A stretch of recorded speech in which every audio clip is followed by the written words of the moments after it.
Aba studios naye uSiki Dlangu ngumququzeleli wezonxibelelwano kwiqonga lelwimi zemveli i-Indigenous Languages Action Forum elisakumncambazisa ngokubaluleka kwelungelo lelwimi. Siki masikwamkela khawutsho ngawapha amanyathelo anokuthatyathwa uqinisekisa ukuba abasakhulayo basebancinci bathetha ngelwimi zabo ngemveli ngokuzingca.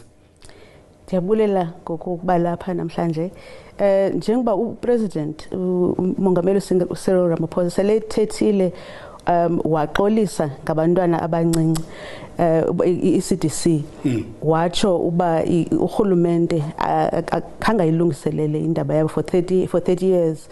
So into enokwenza ikhuthaza abantwana uba abantwana baqala ukufunda besebancinane bafundiswe baqiniseke nge-languages zabo ngoba into efumanisekayo ngoku abantwana abakwazi ufunda ngoba khange bafundiswe besebancinane. Nabantu abadala bayasokola nabo ukufunda ngenxa yoba khange kubekho kufundisa kubekho isiko lokufunda njengesingesi. So into inokwenza uba kuqiniseka abantwana uba nabantu babakwazi uqiniseka ngelwimi lwabo kunyanzelekile uba kubekho isiko lokufunda njengesixhosa nezulu njalo njalo.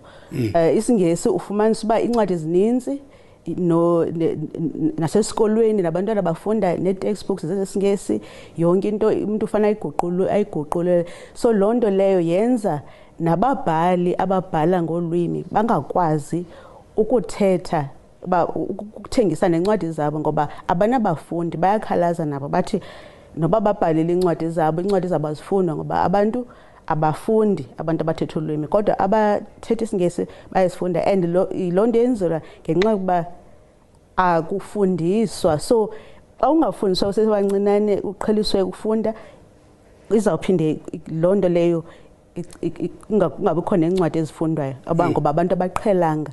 So loo nto nasemakhaya abazali abafuna abantwana babo abanye abantu abazali abafuna abantwana babo bathethe isiXhosa. Kwiqonga leli nibalesela ngokuphembelela imisebenzi yobugcisa ukubhala ukuphanda nokuvula amathuba ngelwimi zemveli. Ungakhuthaza uthini mayelana nentetho ezitheni zokuba icandelo lobugcisa liqaqambisa nje igama lomuntu ashiyeke ngena nzuzo isisigxina? Indaba ye-arts yona kuthiwa ndikhe nathetha nomuntu we-Afrikaans sithi abantu be-Afrikaans babekade besapotwa ngurhulumente wabo ngaphambili kodwa ke kwathi uba isuke loo nto leyo bahlupheka. So ngoku ithethe loo nto leyo uba kuthiwa into ye-arts ibalulekile uba ewe urhulumente kubekho ii-grants ezikhoyo ezinikwayo ezizoseka abantu ababhalayo njalo njalo zibekho kodwa kubalulekile nabantu bakwazi ukuzimela ngokwabo ngoba xa kutshintsha imeko kuzaphinda kuqalwe phantsi futhi. So abantu fanele kubekho ii-grants kodwa kubalulekile at the same time abantu bakwazi ukuzenzela kungaxhonyekwa kakhulu apha urhulumente. Xesha linomona sibamba ngazibeni Siki. Sawule.